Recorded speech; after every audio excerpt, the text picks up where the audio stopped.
అందరికీ praise the lord. ప్రభు అయిన యేసుక్రీస్తు నామమున మీకు అందరికీ శుభాలు తెలియజేస్తున్నాను. అందరు బాగున్నారు కదా.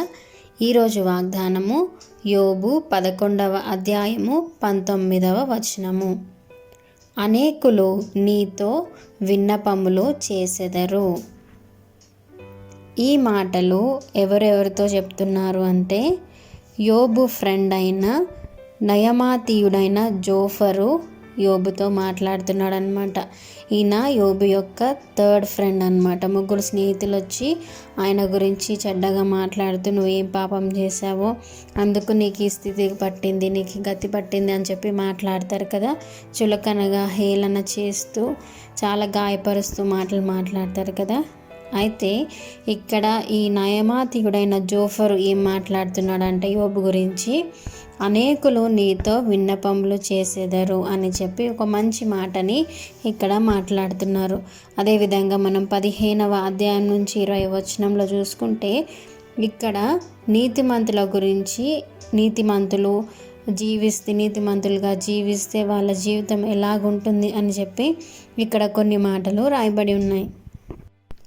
యోబు నీతిమంతుడు కాబట్టి ఆయన ఏదైతే శ్రమ అనుభవించినాడో దాని తర్వాత 200 ఆశీర్వాదం యోబు పొందుకున్నాడు కదా. సో ఇక్కడ చెప్పిన వాగ్దానాలు, ఇక్కడ చెప్పిన మాటలు అన్నీ కూడా యోబు జీవితంలో నెరవేర్చబడ్డాయి కదా.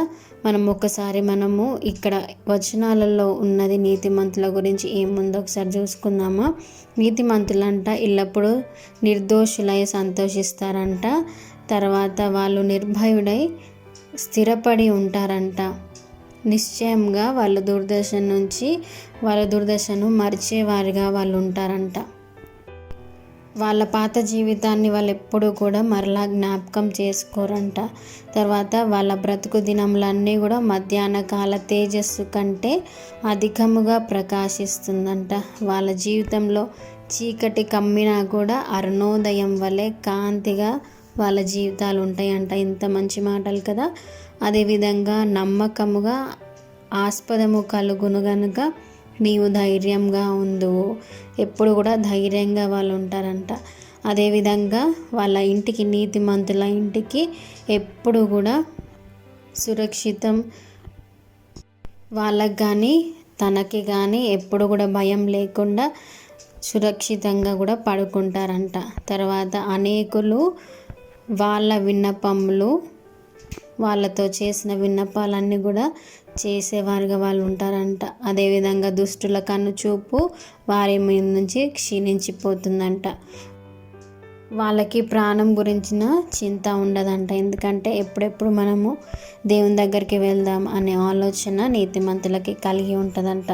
సో ఈ విధంగా మనం కూడా నీతిమంతులుగా జీవిస్తే మనం కూడా ఇట్టి వాగ్దానాలను మన జీవితంలో నెరవేర్చుకోవచ్చు. కాబట్టి యోబు వలె మనం కూడా నీతిమంతులుగా జీవిస్తాం. ఇతరులకు కూడా నీతిమంతులుగా ఇలా జీవించాలి. భక్తిహీనులకి నీతిమంతులకు ఉన్న వ్యత్యాసం ఎలాంటిదని చెప్పేవారంగా మనం ఉందాం.